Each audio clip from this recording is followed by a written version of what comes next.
Hello, everybody! It's me, Zach, here with RDV for what? For what? We're gonna talk about comic books. Yeah, I'm done. That's it. And if you're not down with that, we got 2 words for you. Hey guys, what's going on? RDV and Zach, obviously. 93 degrees of Zach. Yeah, it's hot outside. Shouldn't it be 95 degrees? No, No, sorry, 98 degrees. Sorry. God, if it was 98 degrees, I'd probably be sunburned. I know I went for a 3-mile walk over today. You don't understand the 98. I understand. I know 98 degrees. I was in that time period. We don't. Okay, so you understand the nickel shape. I understand 98 degrees. We don't talk about that. For people who don't know what 98 degrees is, the band, and then the one of it was very in sync, very Backstreet Boys. It was the In Syncs. I think there were only 3 of them though. There was Backstreet Boys. You had In Sync, and then you had them as well. 98 degrees. Yeah, that was the Disney trinity of boy bands. That Nick Lachey from 90 Degrees ended up marrying and divorcing Jessica Simpson. So, anyway, loser move. Move, dude. Ray Garza. No, I was not. I was the guy watching Disney Channel, seeing 98 degrees. Mariah's got a possible prediction here. Is this for Zach's What's God going here, or is this for She's saying for the top 5 tonight. She's saying Zach's pick list. I'm assuming she's going to say number 1 is going to be Jurassic League. Then she says Back Issue and Ben Reilly. But she's saying for me, it's Fantastic Four, Walking Dead, Back Issue, and possibly Ben Reilly. I don't think Zach's getting the Back Issue. I mean, I'm more the person that does the tomorrow stuff. But I don't think RDV is getting the Fantastic Four. I could be wrong, but we'll see. But I do implore people to do get Back Issue comic books. Yes. Well, not that's comic books, but Back Issue. Not just the Back Issue, but also actual back issues. Back Issue, if those who don't wonder, is by Tomorrow Productions. Basically, they put out a magazine every month, and just talks about behind the scenes of your Bronze Age through modern age, basically your post-crisis DC, anything in the 80s, really, 70s. Where then there's another one, which I believe called Alter Ego, which is the same company, and it talks about Golden Age. So so they're awesome for those who like comic history and behind the scenes stuff. Check those out. Oh, were you talking up Fantastic Four in the Discord? I was talking about a Fantastic Four. Oh! I know what you're talking about. Never mind. I got you. Yes. That's the only one that talks about the one that I'm thinking of is me. It feels like. So for those of you who actually stayed after the first 20 seconds, thank you. And you haven't clicked like, please click like. Clicking like helps the algorithm, helps our channel be shared around to other people. They may have not heard of us. Also, if you're not a subscriber, click subscribe. Why? Because we have good content.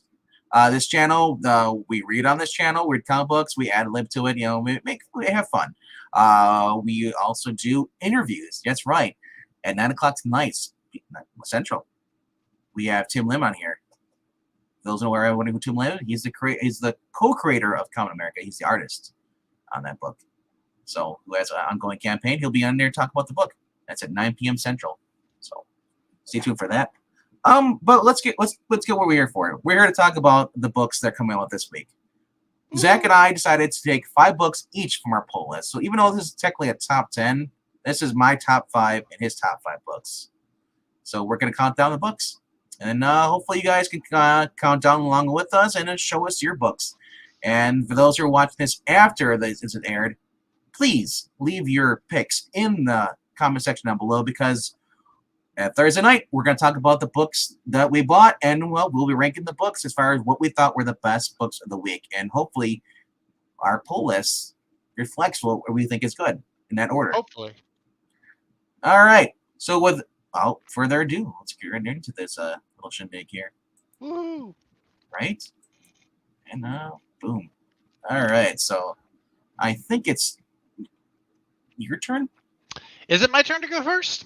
I remember. All right, well, let's go with it. I'm not going to second guess it.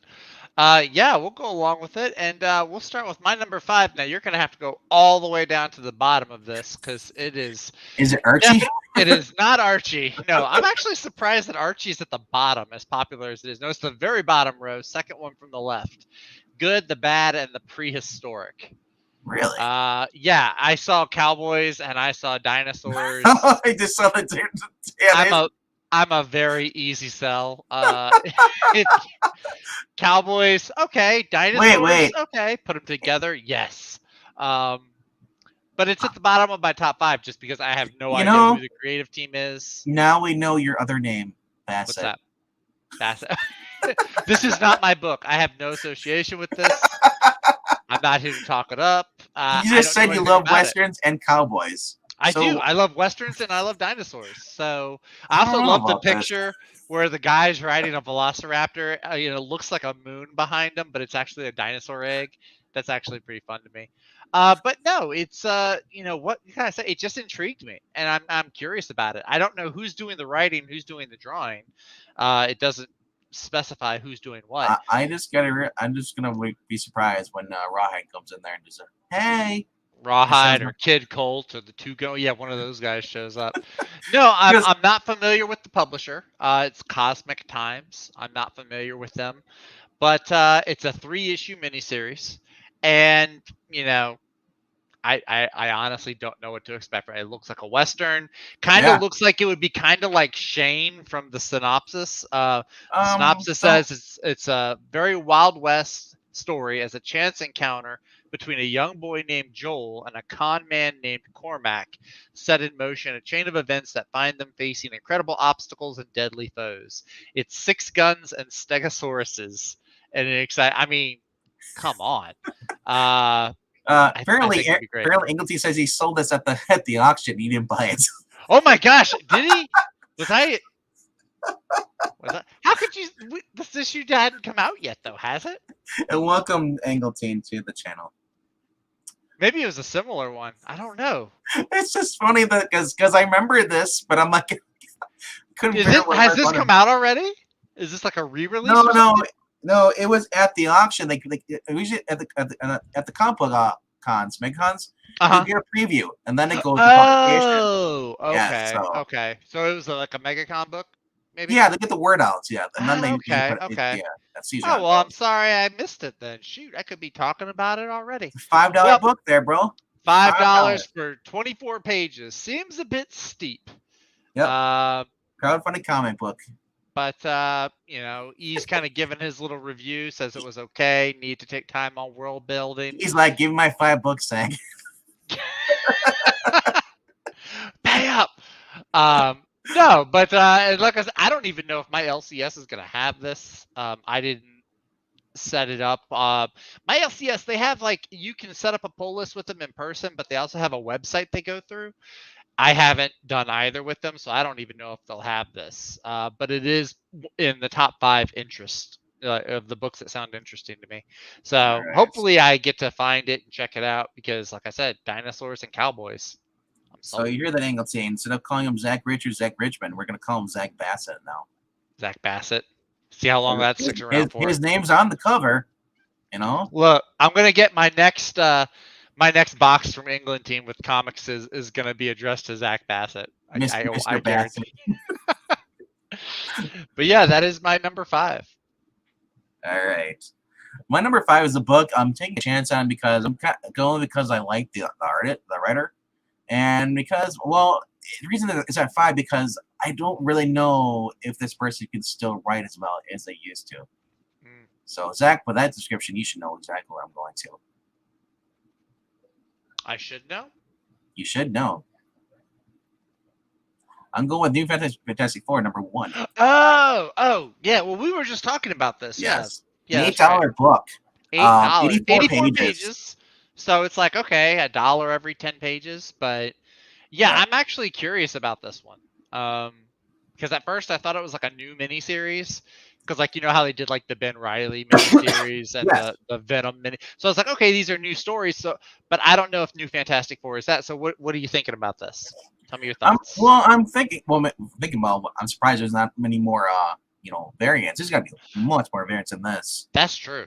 I'm kind of Um, shocked. Is this even a Marvel book? There's not 12 It's, variants. it just basically says Spotlight Fan Favorites features timeless stories and highlights some of Marvel's most impressive talent from the past 8 decades. Creative duos that don't get much better than Walt Simonson, Arthur Adams, who ushered in the world's greatest comics magazine to surprising new heights of Fantastic Four from 347 to 349. It says basically the whole synopsis sounds cool. And now this sounds like it's going to be a whole new story. I'm hoping. And even if it's not, it's like having a little mini collection of those past issues, when they had these characters. But it says when the Fantastic Four fall, the Invisible Woman summons a blockbuster quartet to seek vengeance, The hastily assembled team heads to the Monster Isle to tackle the Mole Man, awesome character, and his rampaging behemoths. Soon there's more going on than meets the eye. So who do we get? Freaking, you got Ghost Rider. You got. I'm assuming this is not Savage Hulk. This might be. It looks like Joe Fixit. This is like Smart Hulk or Joe Fixit. Yeah, because he's wearing like a shirt with a tie. Yeah. And then you got Wolverine there. As I said. So I'm hoping Spider-Man gets a lot of jokes. Not that he's just like this, just hardly used at all. Because I love it when you hit the banter between Wolverine and then you have Ghost Rider. I don't know what his role is going to play in this. If he just is going to just like give everybody the penance stare, or whatever. Obviously, he's going to use his chains. This just looks so awesome for the cover here too. I mean, oh yeah, the cover looks great. I love that cover. So yeah, this is That's who is that? That's not Arthur Adams, huh? That is Logan Lubera. Lubera, okay. Yeah. Art T-Bear. Art T-Bear has. Art T-Bear's doing the inking on this too. Yeah. Nice. Yep. Okay.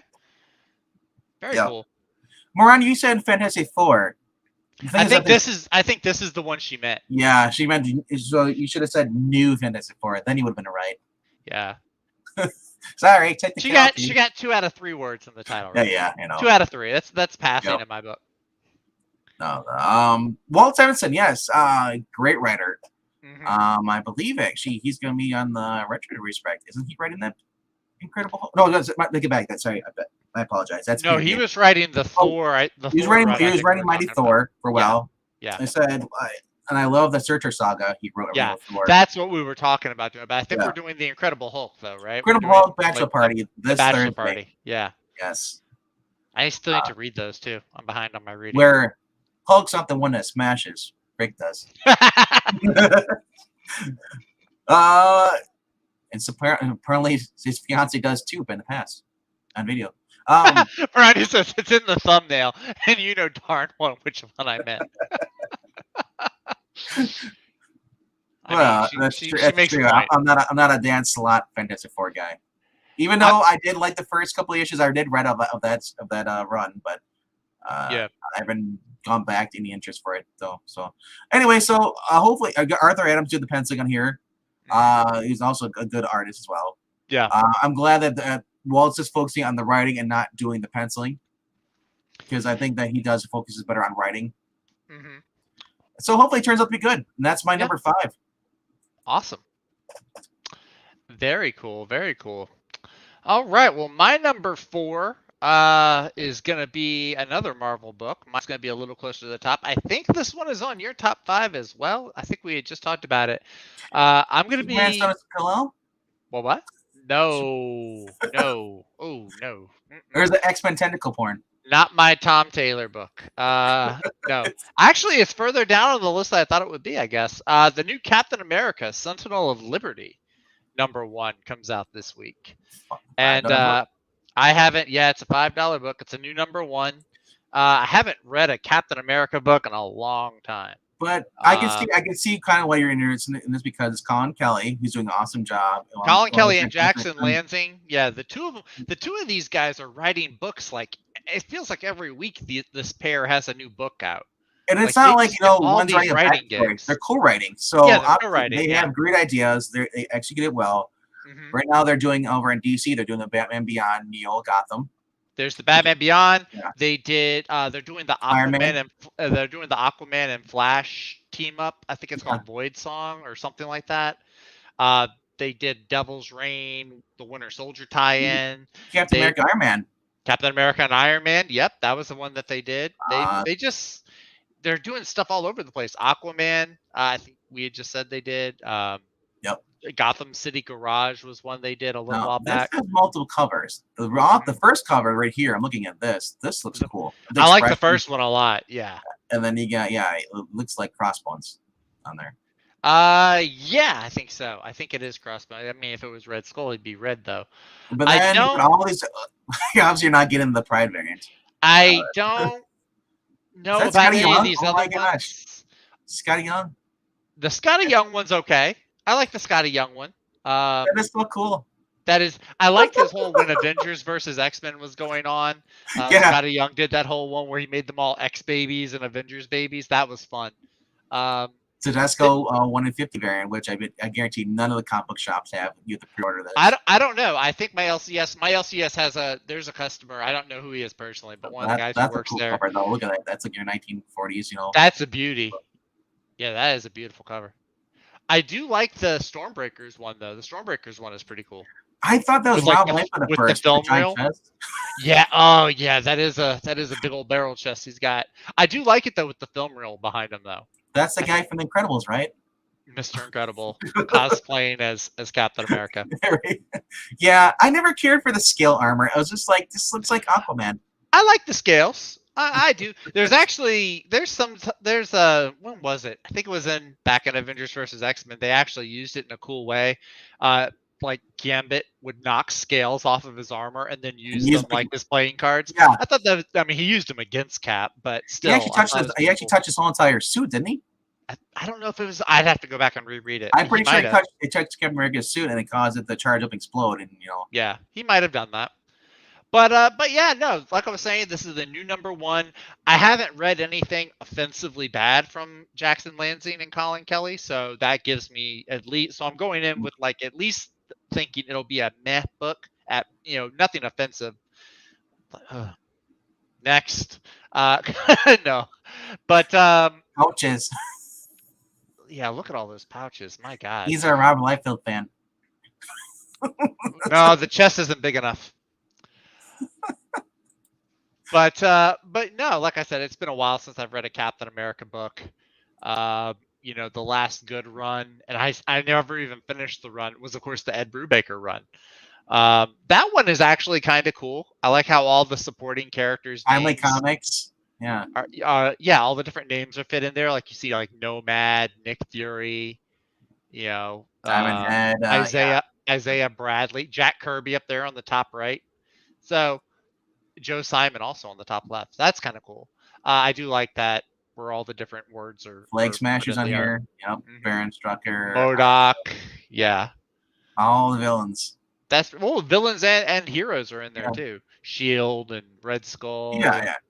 I could look at that forever trying to find the different words.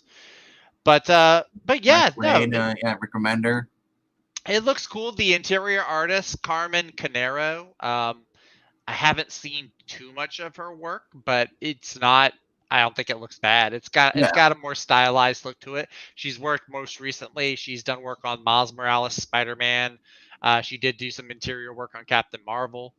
Trying to see what else she's done work on. She's done Astro City. The Pride variant is not in the book. That's just a variant cover. It's just a variant because it's that month. No, it's this is all about Bucky and it's all about Cap. Steve. Well, yeah, it's all about Steve for sure because Sam Wilson has his own book because there's 2 Captain America books now.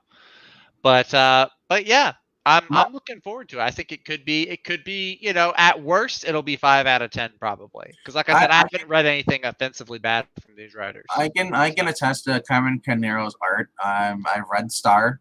That was the villain from Captain Marvel, right? I was just say Captain America again because we're talking about that later on. Captain Marvel. Let's crossover, and the art on that was good. Yeah. So I'm looking through. I'm looking at her her art credits, and yeah, some of these books I've read through, and she does have some solid art. So I'm thinking it'll at least be worth checking out the first issue. So I'm excited. If it works, then hey, I'll have a new Captain America book. Like I said, I just looked at this cover. Like this is early 2000s. I think that's her work too on the cover. That's her. Yeah, she's the cover artist. Yes, she's the cover. and Yeah, doesn't this scream 2000s, early 2000s when I got in the book? You know, where we got in the comic books, me and you, right on. kinda. I could see That's that. how Cap was. You know, Yeah. he had a skill. He still had a skill armor. And he you saw the facial expressions like this. You had the Liberty, all the not Liberty, but Sentinel. The Sentinel, yeah. Yeah, all those guys. The Sentry. That's Sentry. That's what it is. Sentry of Liberty. Yeah. Yeah. I like Sentinel. Sentinel works. Oh, the Sentry, who was created by Paul Jenkins. Are you thinking of the Sentry who was like the Superman type of hero? Yeah, that's what I'm saying. Okay. Around that time, the Avengers and stuff, the art was like this. Yeah. On the No, inside, I dig on it. the inside, not the covers. On the inside, Just on the interior. Yeah. Yeah. So I'm excited because if she's doing the art plus and she's doing her cover art. Yeah. Her sequential art is I've seen is good. So I mean, you're gonna get a good story and you're also gonna get good art. And it's a surprise from a Marvel and it's Captain America. So we'll see how. Oh, I mean, this, you know, you really can only go up, right? After Ta-Nehisi Coates run, there's really, I would like to say there's only one way to go, but I mean it's Marvel, so who knows? But again, these two writers, I have a little bit more faith. Yeah, and the story of this is Shield isn't what you think. It's not your symbol, it's theirs. And now when I first saw theirs, I'm thinking like, okay, who's in this book? It's just Bucky and Steve. So basically, is this gonna? I'm hoping they're gonna say the Shield belongs to Steve and Bucky. No one else. Well, I think it's when he says that line, I think he means like the American people. Yeah, because like it represents America. And the shield is one of the most iconic images in the world. It stands for hope, justice, and protection of the innocent. It also holds a secret undiscovered until now. It will change the way Steve Rogers views the 20th century and how he chose to fight. So, I really hope they don't say like, "Oh, this shield was made by the sweat and blood of innocent Wakandans." I mean, yeah, I mean, shoot, doggone it, I was looking forward to this, and now you got me second guessing. It could be, it could still work out. I'm still gonna cling to my obsessive optimism, but we'll see. Even if it was, he didn't make it. Tony didn't make the shield. It was Howard Stark. They got the shield from the king. It was a gift. Yeah, is that in the comics? Is that canon in the comics? I don't know, but that was in the movie MCU. Yeah. So, I don't know if that's how it was in the comics. But. There's nothing canon in the comic books, Mary, because they change everything. Especially Captain America has been retconned multiple times now. He's been dead. He's been old. Even though we don't recognize Taki Coates, whatever his name is, Ta-Nehisi Coates. Yeah, he tried to tarnish the whole image of Captain America, saying that Steve was only allowed to be Captain America because of Peggy, and Peggy's still alive. Is Peggy still alive? The comic books, yeah. Oh, I didn't read Ta-Nehisi Coates. Now Ta-Nehisi Coates. It was revealed that she never died. Yikes! That's going to be an awkward Thanksgiving dinner when he shows up with Sharon Carter on his arm. Well, yeah, that's the thing. Yep, it was really, really bad. Yeah, Ladies of Liberty were responsible for keeping all the men in the United States in check. All our founding fathers. Anyway, now I'm getting depressed. We need to get off this before I start second guessing myself. All right, so I'm gonna go to my number 4, which I think will be better. I trust the source material and I trust the actual company writing it versus Marvel. All right, you're just gonna have to scroll down a little bit. It's an indie book. I think I know what it is too. Do you? I think. I'm gonna wait until you click on it before I say whether or not. For it. Hey, we have an Undead Quinn. What's up, Undead? Hey, Undead. Farmhand number 18. You're really liking those farmhands. I'll have to check it out. Ba-da-ba-da, Cowboy Bebop. Yeah, now people are gonna say, "Oh, it's Cowboy Bebop." Oh, and it looks just like the Netflix people. Well, guess what? It's not the Netflix crap that you saw. Maybe it's based off the Netflix look of the characters, but it's just like watching the cartoon. Dan Waters does a great job of just not only telling the storytelling, but also capturing the personalities from the animation, and also just like keeping you on your toes for what's coming next. The syndication is the enemies in this mission, in this what I call it mission, but like this, the whole story plot points. and they're after a certain type of weapon, you know. And it's like I said, it's like watching the cartoon, but broken up into a couple of different issues. Mm-hmm. So you're getting an ongoing story, and yeah, there's no Julia, there's none of that crap in this at all. So what the Netflix series did wrong is not involved in this series at all. And Titan Books is they're very good when it comes to actually like getting source material and just putting out a decent story. Art's been doing this, and this is the final issue. It's a 4-issue miniseries, which is and I was sad because I want more. I went into this. I got the book. I was like, oh, I really hope it's not going to be bad. I was shocked. You know, but then why should I be shocked? Titan Books. I don't think I've read a bad Titan book at all. They usually do a lot of good noir books. Yeah. Basically, yeah. So basically, you can see right here. It's kind of a spoiler of those. The whole thing is about there's a guy. The Bebop. They went after this bounty, and they're gonna go after this guy who is basically robbing from casinos. Turns out this guy has a whole lot of good luck, and it thanks to this vest that was created by this scientist. And well, the syndicate wants that vest. They want that for their own thing. So yeah, that's basically about it. Is they I don't want to you have to read the past couple issues, you know, but yeah, there it's this is the final issue. I'm excited to read it, and like I said, I've been loving the art on this too. No, this is the photo variant. No, this is with what's her name? Daniela Pineda. Which I didn't mind the actress as far as the costume. No, the costume actually was fine. The attitude, off. Yeah, it was off. You know. Yeah, the attitude was off. The characterization was. Yeah, but I do like that cover though. Yeah, it's a cool cover, and I love. That's probably the most accurate. And that's probably the one. I'm gonna tell you right now. That's probably the best part of this whole entire comic book series is that she's back to being greedy, Valentine, and just using her sexuality. Yeah. And when it backfires, she bitches.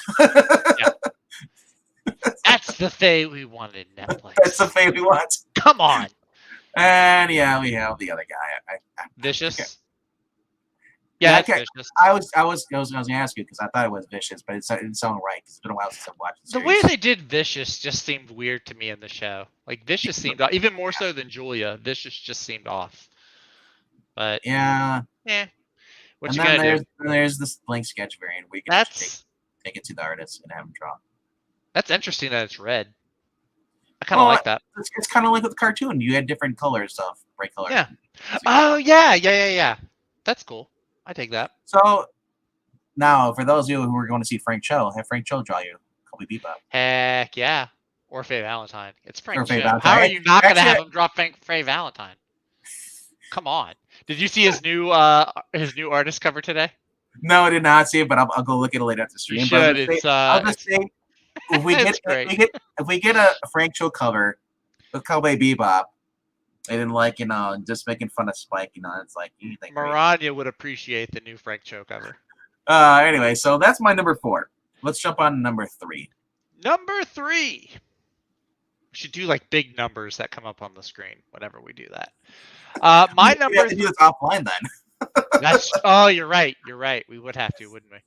My number 3 is probably on your list as well, because I know you've been liking this book as well as I have. Immortal Red Sonja, number 3, from Dan Abnett. I have been really digging this, which is weird because I'm not normally a Red Sonja fan. Yeah. Which I understand, but like I said, it's Arthurian folklore. Mm-hmm. The Arthurian folklore. Also, where is it? It's me. I actually like the chainmail shirt versus the bikini. There it is. Call me old fashioned. I don't mind the chainmail shirt. It's just that it was introduced by Gail Simone back in the day when they first, when she took over the character. Mm-hmm. It was their way of censoring, saying we don't want guys looking at chainmail bikinis anymore. I find this actually to be more attractive than the bikini. But see, that's the only reason that she had a chainmail shirt on in that one run. But since then, like this isn't the chainmail actually has a plot point. Yeah, right. It's part of a plot. It's not just take this, male gaze. Yeah. Yeah. Right. No, I get that. But still, I mean, like, I just like the aesthetic. I like the look of it. But yeah, no, this is number 3, and it is carrying on that Arthurian legend story. Uh, if you read issues 1 and 2, you find out, like Vinkman was saying, the chainmail has a curse to it. In number 2, she gets a sword. The sword has a curse to it, which she enacted. I like that cover. That's a cool one. It's got Like kind of we're like the friends and foes. So yeah, no, I'm really digging it. The artwork has been really good, and I love a good story that has like an Arthurian twist to it. So if you like King Arthur, Knights of the Round Table, that kind of stuff, definitely I think worth checking out. Oh, that's the boys' homage. A boys' homage? Oh, good lord! Well, there's your bikini. How is that an homage to the boys? The blood. Oh, that's a lot of blood. Font. Oh, the font. Yep, I see it now. Yep. I see it now. So I'll probably be getting the cover A. I don't really see. Some of them are pretty cool. The cover D is pretty cool. The lyrics, I think it is. They have the ultraviolet covers they've been coming out with now with things. They just changed the. Yeah, that's kind of cool. And then Lyrics Ye has a cover that looks all right. The Yoon, I think that's cover B. That one's pretty cool. So yeah, the covers are great, but the interior story is also Dan Abnett doing the writing too, and I don't think I've ever read a bad book by Dan Abnett. Dan Abnett is probably like 60 or 70% of the reason I'm reading this to begin with. If it was somebody else, I might not have never picked it up. Red Sonja Samurai? Oh. I was telling you about that. I think a week or two ago. They're doing it it's the Sonja verse. Who's the writer? I have no idea. Because that's what freaks me out because there are some writers who can't write. Yep. One of them was Mark. Samurai Sonja. Yeah, Mark Russell cannot write. This is it looks like it's being written by Jordan Clark. Is the Samurai one cosplay cover? That's not bad as far as cosplay covers go. Right. She went to Home Depot, picked up an axe. No. Like I said, like I usually get the Linzer covers, but I mean, I'm going either with Yoon cover, no cover B. I might be going with this one. Cover B is pretty sweet because it's an action shot. Yeah, I like that one. So, what do you remember Red Sonja game? Dynamite. No. I want no freaking like Sims. I want an actual hack and slash. If Conan can have his own hack and slash games, why can't Sonja? That's true. Aren't they in like the same? Weren't there like crossovers between? Yeah, they're. Why wouldn't she be a playable character in a Conan game? I don't understand. She's also crossed over with Tarzan as well, which is really weird because like she's like in like Turkey in like very very early barbarian ages, Right. Yeah. And Tarzan is more like in the 1800s. Yeah, exactly. Yeah, so there's weird crossovers, but yeah, it's Dynamite. It's part of the sandbox. Alrighty, so So there's a lot of comedy in this. There's a lot. Yep. There's a lot of action in these things and stuff, and it's just like there's like I said, you get banter back and forth because the armor holds the spirit of King Arthur, and it talks to her and tells her, well, tries to warn her things, and because she's bullheaded, she's arrogant. Yep. Gets her into trouble, and that's the way Red Sonja has always been. It's nothing new, and that's what a lot of writers forget, is that she's just a know-it-all sometimes, even though she doesn't want to listen, even though she will never admit. But it's interesting because it's not like in some cases where you see a character who's like perfect, a Mary Sue or a Gary Stu, whatever. No, it's not like that at all, where they can afford to be brash or arrogant and then nothing happens to them. In this case, the arrogance has consequences. Yep. Especially with the issue number 2, with the Green Knight making an appearance. So yeah, if you like fantasy stories, definitely check it out. It's all right. We're gonna go on to my number 2 right away. Then your number 3. Well, my number 3. That's right. Yeah, I forgot about that. I'm skipping ahead. All right. And my number 3 is gonna be we just talked about the book. Oh, did we? Yeah, Captain America: Son of Liberty. Captain America throws his mighty shield. That's the only part of the song I know. It's all you need to know. That's Nothing all. else. Yeah, that's all you need to. Yeah, that's true. What more can I say about this? Like I said, I love the artwork on this. I'm hoping that they don't do what I think they're gonna do, as far as basically crapping all over anybody who loved Captain America and saying that you have to accept that anybody can be Captain America. Mm-hmm. The shield doesn't belong to us; it belongs to Marvel. Belongs to Marvel. Belongs to Jack Kirby and Joe Simon. If they say that, then I'm okay. I'm for Yeah. it. Sure. Go ahead. But I am 100% 99.9% confident that Jackson and Colin are not going to do that stuff, because so far they've done what can't do. They wrote Captain America being Captain America. They've wrote Iron Man being Iron Man. Yep. They've been writing Batman Beyond as Batman Beyond. Yep. Anything they've so far they've been writing is pretty much with the character. They understand the character. They're not pandering to whatever the woke agenda or whatever new political agenda is. They just put out a good book. Yeah. That's absolutely. all they do. That's I haven't read a single thing from them that looked like it had that kind of pandery. I've always said, if you want someone to know about your cause, put it in a pamphlet. Don't put it in my comic book. Yeah, it's true. That way I can choose if I want to throw the pamphlet out. I'm instead I'm looking at a comic book and like, oh crap, I bought this, now it's got propaganda and stuff. It's like, I don't need that crap. Right, you spent money You on wouldn't it. want them putting the same people, the people who say like, oh, there's always been politics.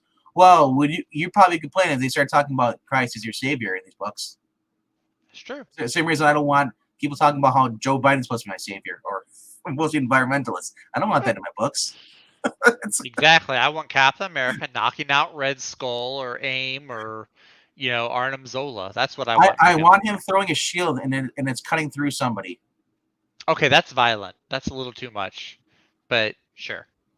Hey, if Wanda can do that to Peggy Carter, Cap can do it to other people. I still haven't seen Multiverse of Madness. He probably just waits to come out and it's coming out on Disney Plus in a couple of weeks, so I would love to have seen it on the big screen, but at this point I think I'm just gonna wait till Disney Plus.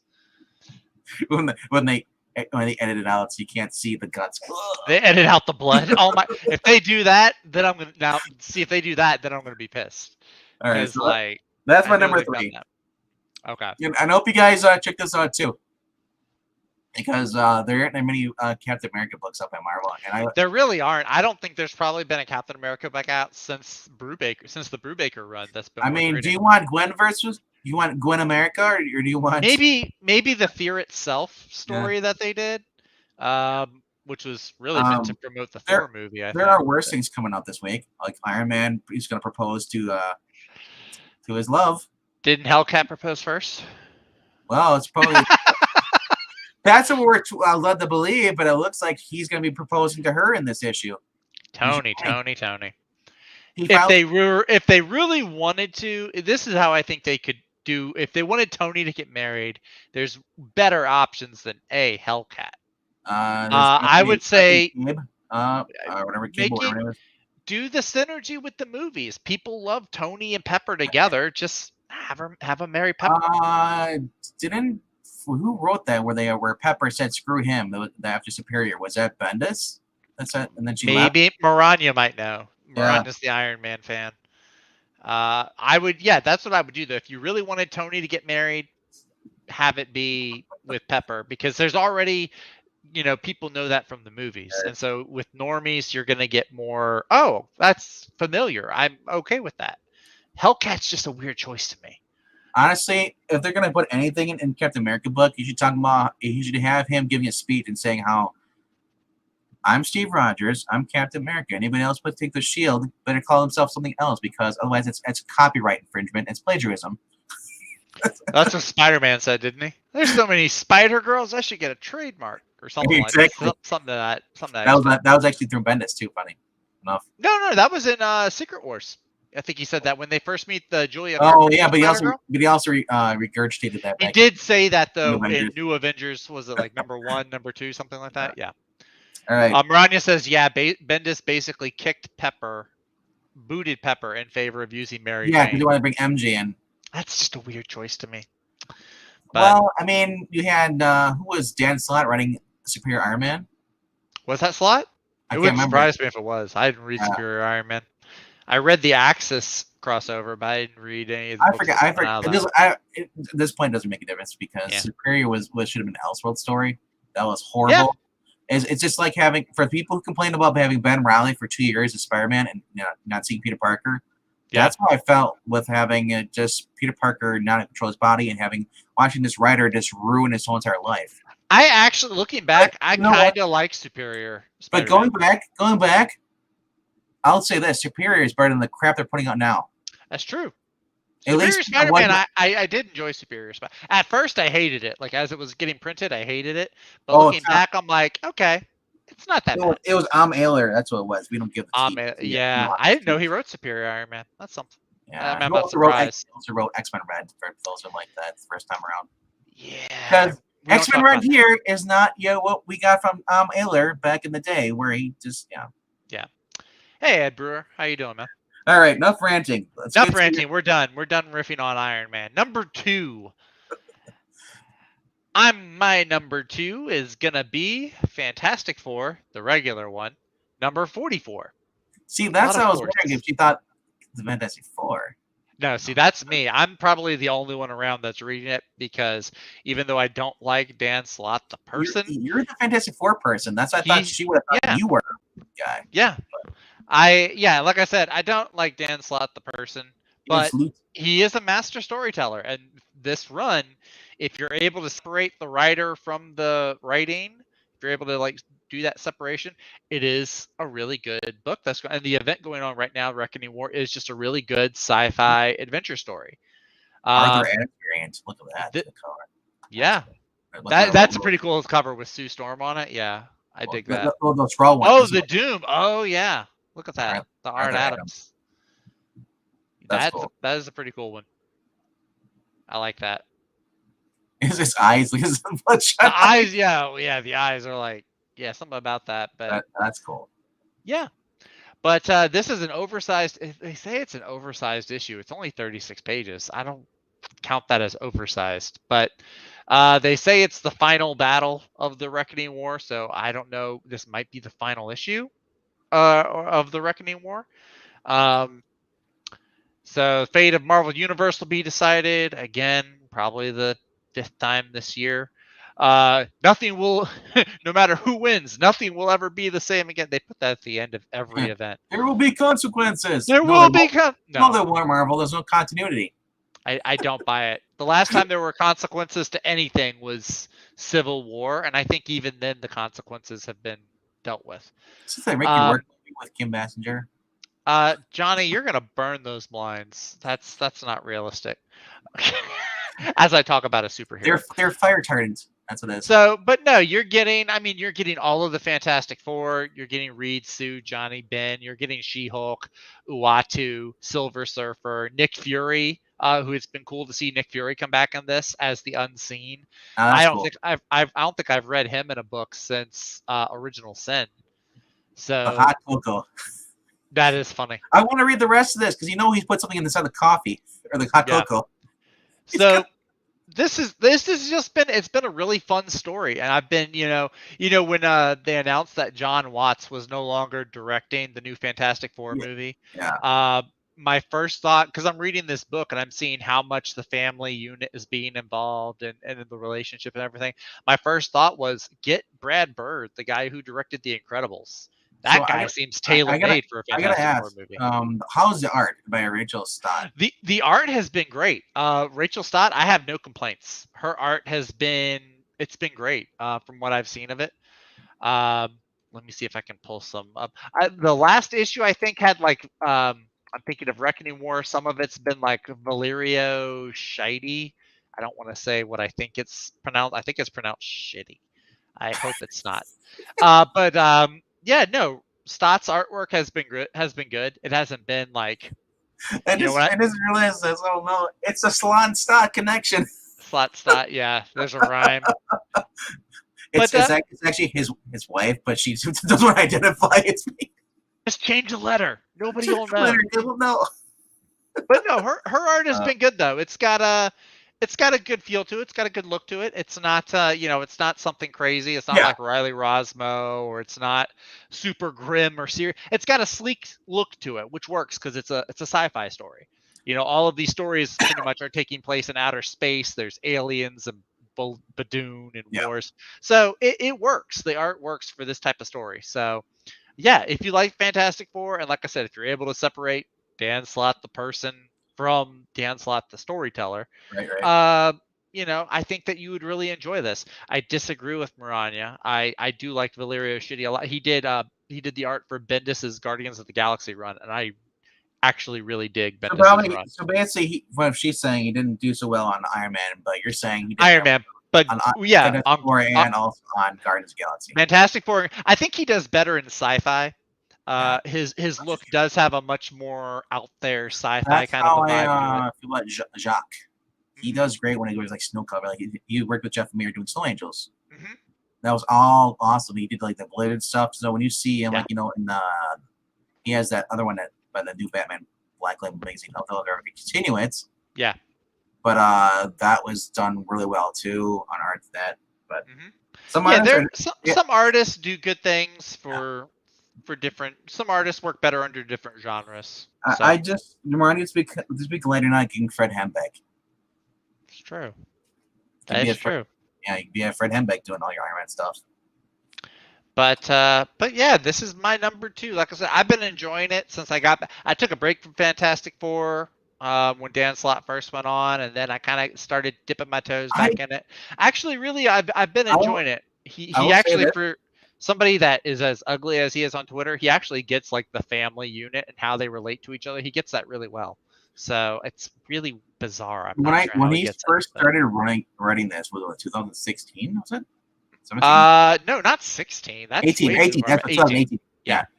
I read up to the part where Ben and Alicia get married. Yeah, Alicia got married. Yep. And then you had right after the whole thing, and then supposed to be Galactus was supposed to coming back or something like that. Something like that. I didn't start dipping my toes back in until Dr. Doom got married. So when I read those first issues going out into that stuff, it was actually written well. Mm-hmm. I don't care for the writer, just like people like Mark Waid for what he's done. Yeah. But I can't put it past, when the writer writes something that's good and I like it, it sucks because I'm like constantly you're torn, right? Because you're like, I don't like this person, but doggone, this is something good. I do not like Dan Slott's Spider-Man runs. I don't like them. They just suck compared to the original content. So that's like I'm saying, with some creators, you've got books and characters that they can do really well, and then you've got books and characters that Bendis. We talk about Bendis all the time. Street level characters, he can nail and get it perfectly, but then you put him on books like Superman and it's a flop. So yeah, different skill sets. So getting some bullying here. But thanks, Ed Brewer. Yeah, remember, kids, we do not encourage bullying unless it's. I'm here for it. Listen, if Breen's not here, somebody's got to pick up the slack, right? Yeah, can somebody text Breen, make sure he's still around? Yeah. But look, and for those of you that are not, you just absolutely say, I cannot touch a book if Slott's name is on it. I have good news for you. Starting with issue number 47 in September, Slott is off Fantastic Four. He's leaving the title. So starting in September, you can pick up Fantastic Four again. I'll say this. Never again. Never put the little goatee patch on a watcher. That's bizarre, isn't it? With the soul patch. It freaks me out. That's weird. The beard is weird as it is. It's like the beard is okay. I can get behind the beard. It's like if Reed Richards was a watcher. Yeah. Well, he's clean shaven now. I actually like how he handled Reed Richards because he's like trying to like calm down all the heroes because they're panicking because they're under attack by the Badoon. So what he does, he loses the beard and he goes back to like an old original costume that reminds them of more hopeful times as like an inspiration piece. Stott, DeVito, Tinto, and then Alberto, who basically doesn't fall in line with the other ones. Yeah, it'd be really funny if it was like Slott, Stott, and Barrel, or something like somebody's last name was Barrel. That'd be hilarious. But yeah, that's my number 2. Looking forward to it. We'll go to a better comic for number 2. Go for it. What's your number 2? My number 2 is actually a book that's I've been having fun, and Jurgensen's been doing some variant covers for it. Dan Jurgensen is awesome on it. Dan Jurgens. Dan the Man Jurgens. Or Jurgens or Jurgensen. I always call it Jurgensen for whoever it is. No, it's Jurgens. It's Jurgens. Ben Reilly. Ben Reilly Spider-Man. J.D. DeMatteis has been kicking ass on this. Spider-Side is back. You're probably, what? Who's Spider-Side? He was created by the Jackal. He's kind of like a Venom type, a clone of Peter. And he's basically been tormenting Ben, who at the time, if we're like, wait, when does this take place? This is a new story. This is a story that takes in place right around the same time the events of the other original series was going, written by the same creator, J.D. DeMatteis. So this is a little 5-issue miniseries. It takes in between. So, and the thing is that there is references to the continuity. So basically, you can put it no matter where you want in that early '90s series with that J.D. DeMatteis was basically writing. Right. So, and it's not retconning anything. It's just all it's doing is just adding more to. It's basically like a teaser. Hey, our sample. It's like, hey, you may have not heard these books. Here's a brand new, fresh story. Go check out the other source material. That's what. It's kind of like an in-between-quel kind. Yeah. Just like X-Men Legend was. Yeah. So this has been kind of cool, and I'm sad this is the last issue. I really hope they continue. Peter David was doing the Symbiote Crossroads, which is basically a similar concept. So I'm hoping that they actually continue this stuff because I like Ben Reilly Spider-Man. Unlike Marvel, who hates him now, doesn't see the past volume Spider-Man. So it's the main cover here. I'm pretty sure this is. Hey, they got Swarm. Swarm is on here. Haven't seen him in a while. This looks like Typhoid Mary. Typhoid? Yeah, I was about to say Typhoid Mary. Maybe is that Mr. Hyde with the web? Mr. Hyde. Yeah. I don't know who the green ghost figure is. That can't be Scorpion, huh? The tail's not coming. Oh, this is Mysterio. Oh, it's Mysterio. Oh, okay. Yeah. Gotcha. And then it's Scorpion. It is a Scorpion right here. And with the Scorpion, with the tail, yeah. All right. So then we also have, this is the alternate cover. Oh, that's kind of cool. That's Spider-Side in the back here. And I love you, because those who read the whole story with Renew Your Vows, the second volume, where MJ puts on the costume, this is the costume she's wearing. Okay. Scheme, everything. But yeah, Ben's been tormented. The whole story is that Peter and MJ, they moved to London, Oregon, don't they? No, they were in London for a while. Oh, London. Okay, I thought it was Oregon. Okay. Yeah, they went down to London and stuff. So they're away. So Ben stepped in, and this series starts out pretty good. The only thing that sucks about this book, it's lacking Jameson. We need more Jameson throughout the issue. Jameson was in the first issue, and he saw Parker, and it wasn't Peter. It was Ben, and Ben has the blonde hair, and he starts yelling at me, and then Ben snaps him. He's like, "Hey, I'm not who you think you are. Leave me alone, you freaking jerk before I beat the crap out of you." And he's like, "Oh, you just see how quickly Jonah just backs away, because Jonah is a coward when it comes to confrontation with certain characters." But like I said, I would have loved to have more Jameson in this. Jameson is a key figure when just antagonizing Spider-Man. That's true. He is one of Spider-Man's greatest enemies. So go ahead. Let's see. For the past 4 issues, up until the last issue 4, 1 through 3, Ben was seeing all these villains that are in lockup at Ravencroft, Institute. So he's like, am I going mad? Am I going crazy? Am I finally degenerating? Am I finally going to die? And it turned out the Spider-Side was just impersonating people, just messing with them the whole entire time. Because that's how far gone he is. He finally accepts that he's not human. He'll never be human. So it's just tormenting him, which is kind of different because originally it was Kane. For those who remember the Clone Saga, Kane was the one that was the degenerative. He had the long pink cape with the blue suit. And he had the blonde hair sticking out, long brown hair. And he's obsessed and he was pissed off that Ben was the good perfect clone. Nothing was happening to him. So he was closer. So anyway, Dan Jurgens does the variant cover. This is Jen Jurgens right here, the variant right here. So like I said, I'm excited to read a book by a writer and drawn by an artist. And this story actually does not have, like I said, the current political agenda crap they put in these all comic books. There's no pandering. It's just an honestly good, fun story that you can just read. You don't have to worry about, oh, I spent $4 on this. Crap! What the hell did I buy? Right. And these aren't forgettable stories. These are kind of cool. They're climatic.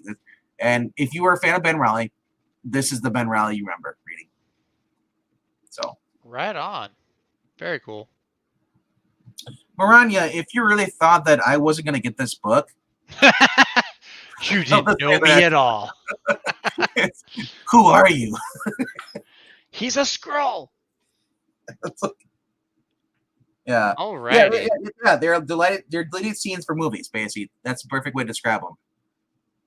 And like I said, it just, and every one of these writers coming out, Simonson coming out, you got J.D. DeMatteis, they're pulling these old guys out of retirement. And they're writing stories, and they're writing the characters like you remember them, and they're just showing how crappy Marvel has come when it comes to putting out books with your lovable characters. The current writers do not understand the writer. They don't understand the character. They don't understand why we love the character. Instead, it's a stepping stone for them, and they just don't give a shit. It's all about, I'm gonna virtue signal, or I'm gonna leave my mark on this book and then go off to Hollywood. I'll be famous. Because they don't understand how Kirby got famous. They don't understand how John Byrne got famous. Frank Miller. They don't understand. They want to be just like these guys, but they don't know how to get it. Instead, they either are blinded by this, thinking like, "Oh, I'll be a quick thing and I'll jump and do it." Because Marvel and DC used to be the actual. For those who recall, you're not old enough to remember. That's where writers and artists wanted to go. That was your final step. That was your final dream job. Now it's a stepping stone. Now even a lot of creators, they are going to Substack, or they would rather do indie stuff. That's the thing. Marvel. It's been revealed by several writers and artists that Marvel and DC pay next to them up. They pay peanuts, basically. Yeah. That's funny how the tables turned. That's why a lot of them have turned creator-owned comic books up themselves. They said, why should I give these people that don't give two shits about me any more of my time and effort when I can make more money doing my own book? Quit bashing modern comics writers. They're the bestest ever. Green, how can you say that? I thought Marvel stopped publishing after 2014. Yeah, I'm glad to see that Eric's still kicking. He's alive. Yay. We're worried about you. We didn't see you in the chat, I know. You weren't here to bash me for all of my earlier picks. Maybe you got engrossed in a very high-stake game of golf that's on TV. Golf? My father-in-law watches a lot of golf on TV now because it's that lull in sports where there's almost nothing else on. So now I just want the commentator to be like Hulk Hogan. Let me tell you something, brother. He's gonna hit that ball. It's gonna go in the hole. There's no doubt about it. I would watch golf if Hulk Hogan commentated. Hulk Hogan do the commentary. I would watch that. Too bad Macho Man Randy Savage is gone. That would have both the guys. Ultimate Warrior just do the commentary. Is it sad? The only thing I know, Macho Man Randy Savage, the only thing I know him from is Spider-Man. That's it. I've never seen him in real life, like wrestling or anything. I only know him from Spider-Man. Breen says he's catching with a friend. Breen, all your friends are pretty much dead. You don't want to catch up with them. Yeah, I was about to say, was it the Grim Reaper? The Grim Reaper. Evil Black Cat's not here. I had to step up. All right, I'm going to count down from number 5, and then we're going to get down to my number 1, I guess. Sounds good. That's cool. Yep. Number 5 I had is The Good, the Bad, and the Prehistoric number 1, which I missed at Englandines auctions. For $5. Apparently, for $5. Number 4 was Captain America, Sentinel of Liberty, number 1. Fingers crossed. That's a good one. Number 3 is Immortal Red Sonja, number 3. Number 2 is Fantastic Four, number 44. End of the Reckoning War. And my number one pick, Maranya probably guessed it. Jurassic League, number 2. We're back to See, we started the list with dinosaurs, and we end the list with dinosaurs. And I'm going to go see Jurassic World this weekend, too. So there's just dinosaurs everywhere. We got rained in yesterday, so I was going to see with my nieces, but then we got like 70-mile-per-hour winds and just. Yeah, we were supposed to go see it on Sunday, but timing and scheduling, it just didn't work out. So called the ground lightning. We had a tree struck by us. Who was watching the house. Yeah. Oh, wow. Shoot. Yeah. Watch out for stuff like that. So I was like, well, this next showing was like 6:30. I was like, oh, I have to. They live 40 minutes away from me. I'm not gonna. Yeah, that's a drive. Yeah. Well, like for us, the theater's right around the corner, but it's like I hear it's like a 2.5-hour movie. Well, so my wife gets up at 5 a.m. for work, so we can't stay out super late. Price of gas is at $5.19 now. Thank you. Let's go, Brandon. Well, but thankfully, that's why I say the movie theater's right around the corner from me. So thankfully, that's not much of an issue. Yeah, it's a 40-minute drive for me. Yeah. Yikes. Both ways. So 80 minutes total. Yeah. But no, back to this. This is Jurassic League number 2. Daniel Warren Johnson. The first book I thought was awesome. I really loved the introduction to a lot of these Justice League characters reimagined as dinosaurs. And number 2 is going to pick up right after number 1, where the Bizarrosaur or Brontosauro is attacking Super SAR's home village. And it sounds like Wonder Dawn and the Batwalker are going to assist him. So this is going to be like the coming together of this Jurassic Trinity. I don't know if Batwalker is the right. I thought he had another. I thought it was like Batasaur or something. But it's just funny. Yeah, Batwalker. I don't know. That's just a weird name. That's what they use in the H80 when Batman decides to see the walker. Maybe. But no, this has just been really fun. If you're a dinosaur fan, or if you're a Daniel Warren Johnson fan, after reading his Beta Ray Bill miniseries last year, I became, I like Daniel Warren Johnson's work a lot now. Wonder Dawn. Wonder Dawn is the Wonder Woman stand-in, the Triceratops. Reverse Slash is Reverse Flash. Reverse Slash and Atrocitaurus. They call it's Giganta listed here, but in the book it's actually Gigantosaurus, which is funny because that's an actual dinosaur name. Is it, or Supersaur? Supersaur, yep. Jokerzard. I don't know who Thunderbeak is. Is that Hawkman? I don't think so. Thunderbeak. I'll have to let you know who that Shazam, is. Maybe? Could be Shazam. Could be Black Adam. And then Brontosauro, who is basically Bizarro. The Bizarro version, yeah. So yeah, just a ton of good dinosaur fun. Dinosaurs fighting dinosaurs. I love how on the cover A there's Batsaur biting Brontosaur, and you see like the big lettering says Chomp behind him. Cover B is pretty cool too with the fossils. That's just that's Dark Crisis. They're dead. Yeah. Well, except they're not. Did you see today they were like Superman returns to Earth in September? So I thought Superman was dead. What are you talking about? But Dark Crisis. Come on, Joshua Williamson. I like your writing, dude, but you told us they were dead, and now that doesn't look like they're dead. But anyway, no. Jurassic League has just been a ton of fun. Even if you don't like dinosaurs, if your kid like dinosaurs or you know someone, I mean, get them this book. You cannot go wrong. I just noticed that the editor is Katie Kubert. Katie Kubert is the editor. Yep. Yep. Daniel Warren Johnson. He is both the writer and the cover artist. And then you have Juan Gideon, who is, I guess, co-writing, and he's doing the interior art as well. So yeah, you've got some good stuff going on here. And $4. It's one of the more affordable comic books, I think. You're getting 32 pages of dinosaur goodness. So yeah, definitely worth checking out, I think. Wow. Yeah, 4 more books, bro. 4 more books? 4 more books of these, 4 more issues of this. I know. I'm kind of bummed. That's the thing about miniseries is just you're counting down as you go. They're so it's like you're counting down. It's like the story is going to end, and it's not an ongoing. Yeah. Now I'm gonna say this. I hope that they're smart enough to realize you can't do a filler issue. You have 6 issues. That's true.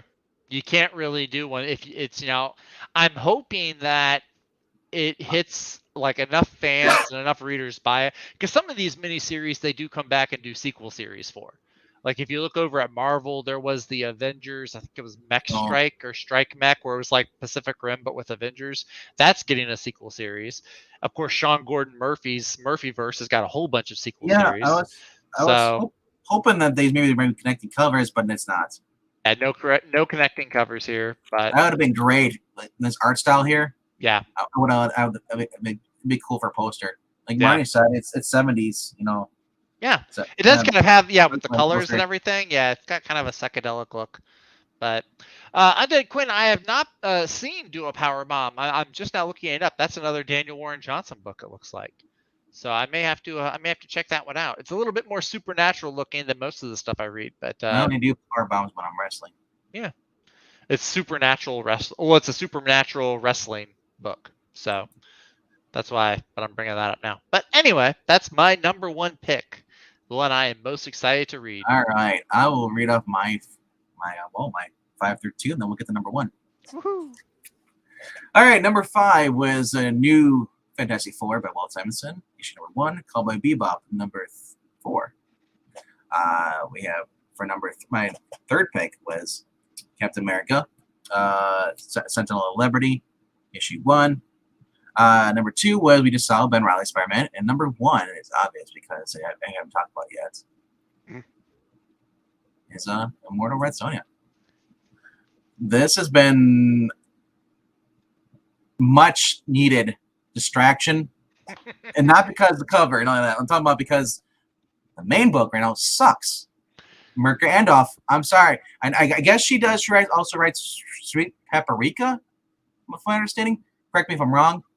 But her writing, basically, she's writing cosplayer Red Sonja. It's not Red Sonja. It's all about this girl who Red Sonja was supposed to take from this village that was, plumage and stuff, just like kind of she was, but this girl wasn't raped.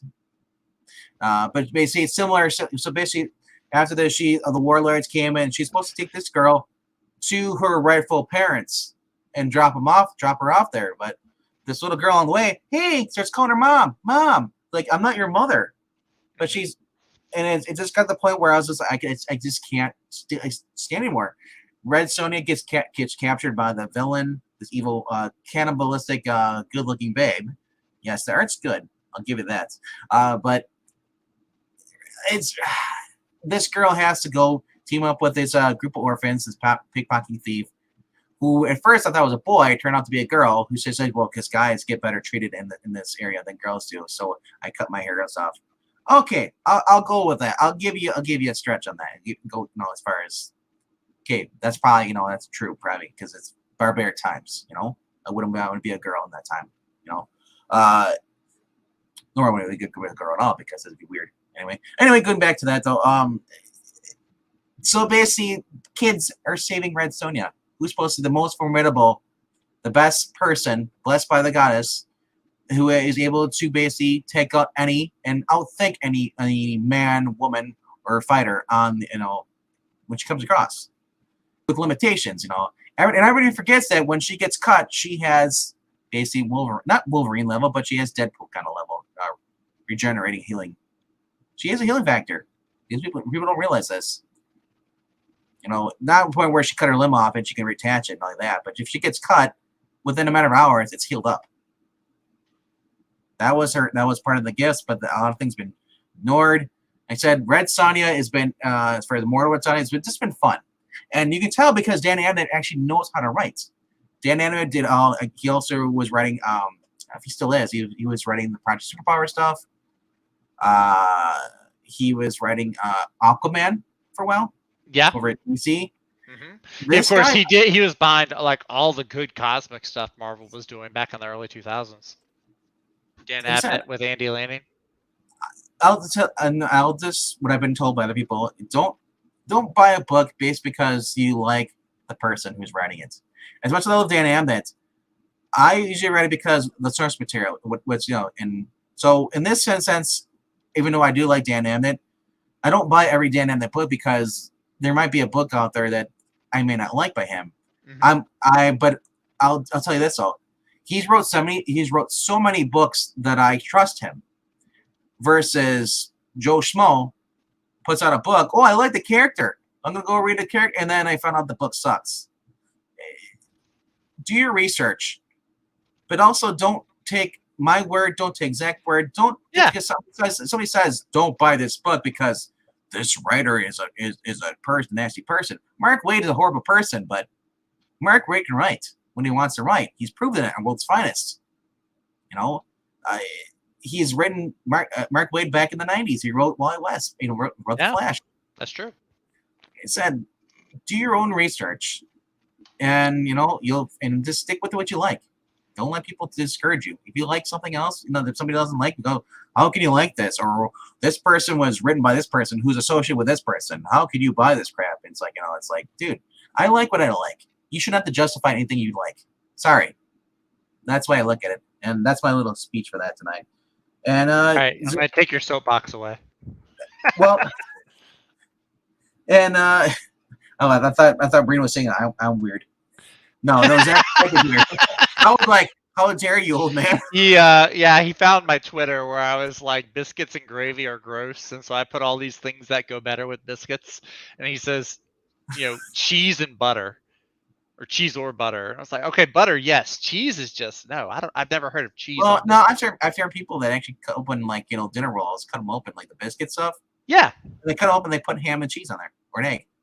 Oh yeah. I mean, that's like a little slider type deal. That's the whole. I want biscuits. Hey, too, look, you can use the Mariko Tamaki thing now because we're talking about food.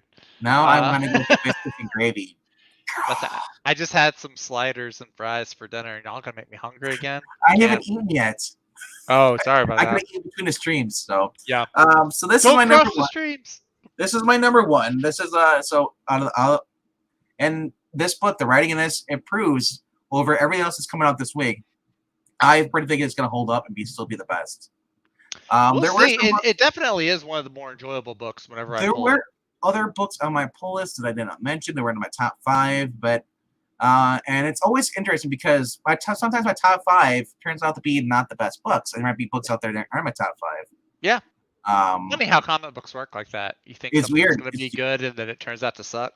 Well, one of the books I have there, which I know it's going to be good regardless, it couldn't include it because it's already been out. It's Walking Dead Deluxe. It's the end of Carol. Carol doesn't live as long as she does in the series? No, because she commits suicide. Oh, that's right. I knew that. Okay. Yeah. She also tries to like get in a relationship with Rick and Lori too. Yeah. Well, yeah, because Tyrese hooks up with Michonne. That's right. After Tyrese was with her, she goes crazy. I appreciate that. I appreciate the differences between the show and the comic. Keeps things interesting. Yep. I'm trying to think. There's one more book that's on my pull list that's not on here. Is it the Street Fighter swimsuit special? No, it's Jennifer Blood. Oh, okay, Jennifer Blood. That's I figure it's ending soon. I might as well get the last couple. And then I might be checking out even though they're number 4, I might check out the trade of this, the Sumerian. You know, okay. This is the Conan Barbarian. That's not the Marvel one though, right? No. Yeah. And then I think that's about it. I mean, there's a new Death of Elvira special, but I never really was an Elvira person as far as comic books go. I saw the movies because of the actress, because she's incredibly hot and funny. Mainly because she's hot, but no. Back issue. I want to talk about this real quickly. This is on my pull list, but not on my top 5. A lot of people do not understand and just why these are out there. May not grab them, or maybe they don't know they're out for sale. Every comic book store doesn't basically supply them. Mm-hmm. This is through Tomorrow's.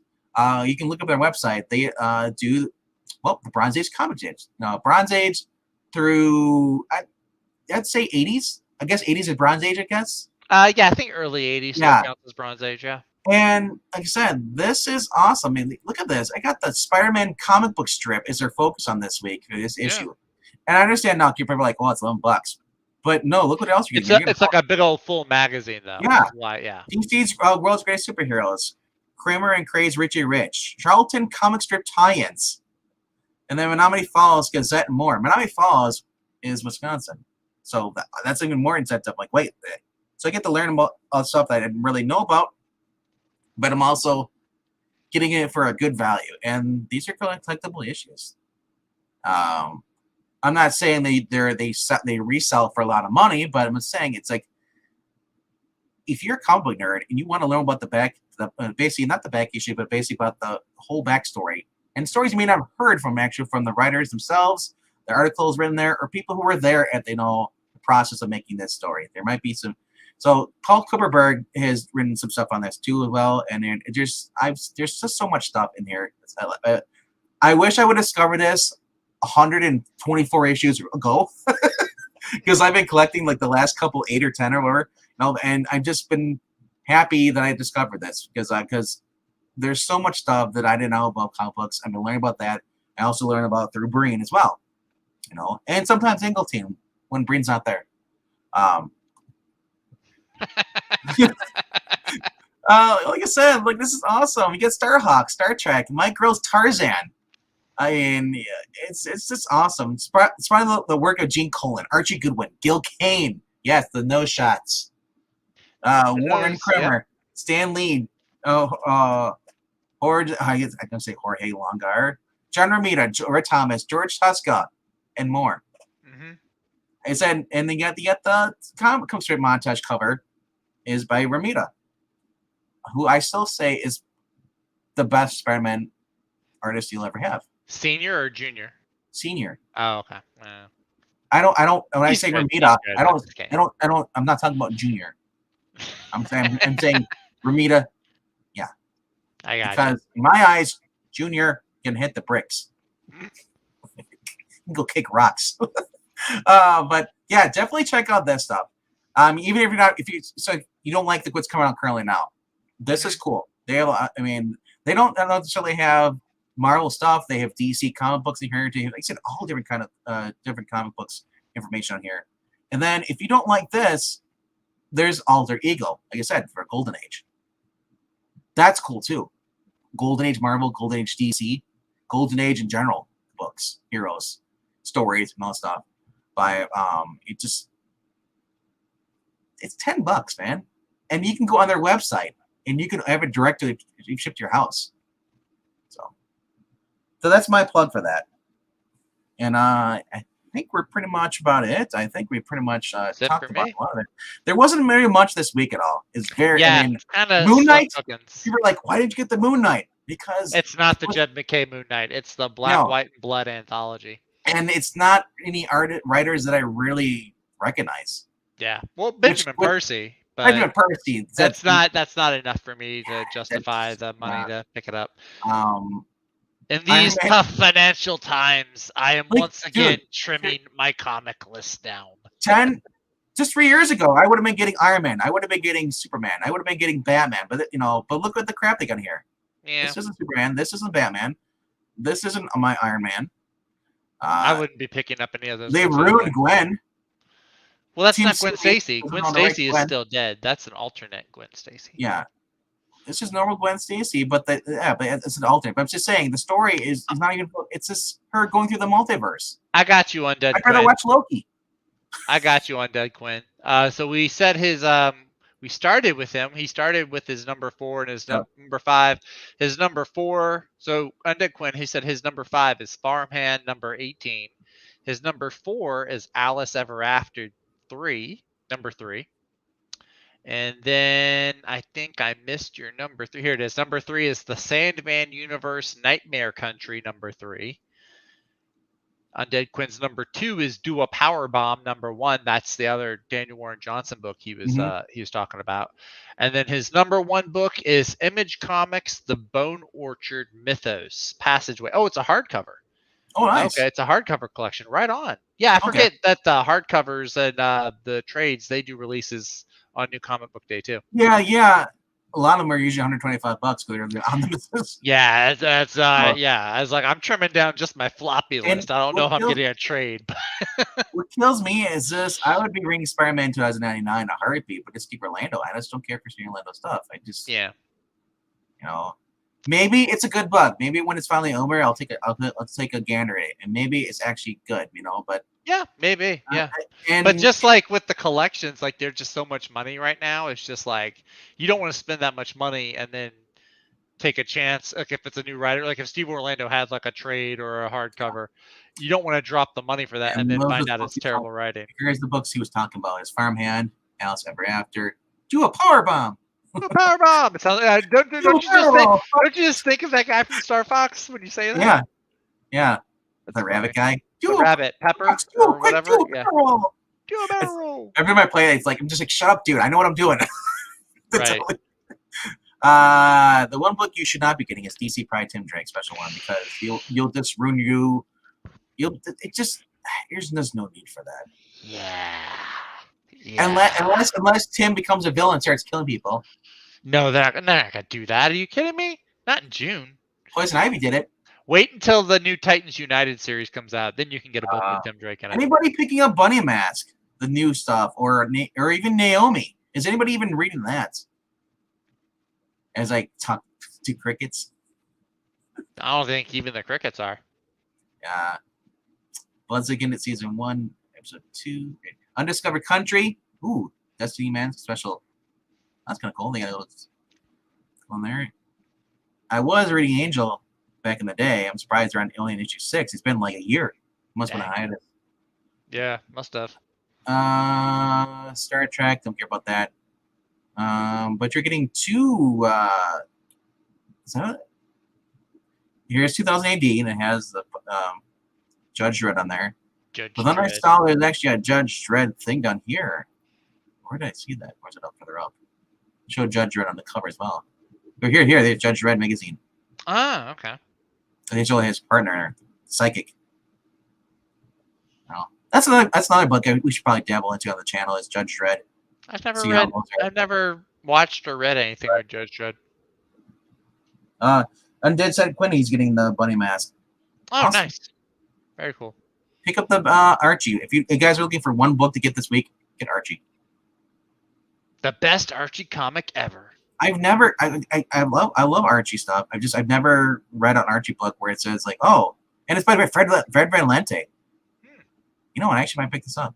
And there's a dinosaur. I know. Are you gonna get it too?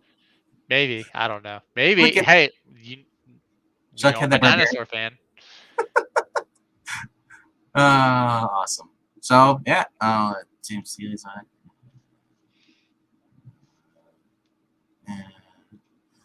I guess he's doing the art, or he's doing the cover art. He must be doing the cover. Yeah. But Fred Van Lente is a good writer. So yeah, he's the one. He's actually the one I think is doing the Project Superpowers. You know, the Fractured States. No, that's right. Payback. That's Ron Mars. I know he's doing something else right now at Dynamite. But anyway, Old Man Comics is here too. What? We have Skip, and then we have 2 sightings of Angleton on 2 different channels. This is insane. What? Right. The Angleton multiverse is coalescing over the channel. So yeah, this is it said little stories going to here. So it's number 1. So all right. So hopefully you guys like that stuff. And then coming up in just about 30 minutes, we'll be going live again to talk to Tim Lim about his new ongoing Black Ops, book going with Common America and Soulfinder. Yeah, gonna be fun. First interview on the Geeky Puppet Show. Right. Huge artist. Awesome interview. Yeah, so looking forward to that. And we just ask those who do tune in, please be respectful. No trolling and stuff. Trolls will be blocked. Be respectful of who is on the channel, who's talking in the channel, who's in the chat. Just be kind to each other. Yeah. If you're gonna be a dick, you're not gonna be that on this channel. There's a million other places to go do it. Yeah. All right, so let me get out of this thing and let me stop screen. And so that's it. That's it for our channel here, and then we'll see you in half an hour. 30 minutes. Go enjoy a Seinfeld rerun, and then. Hey, MK. Goodbye, MK. MK is the new Paulo. That's how we know when to stop. Because. But yeah, no, we'll see y'all again in 30 minutes. All right, see ya.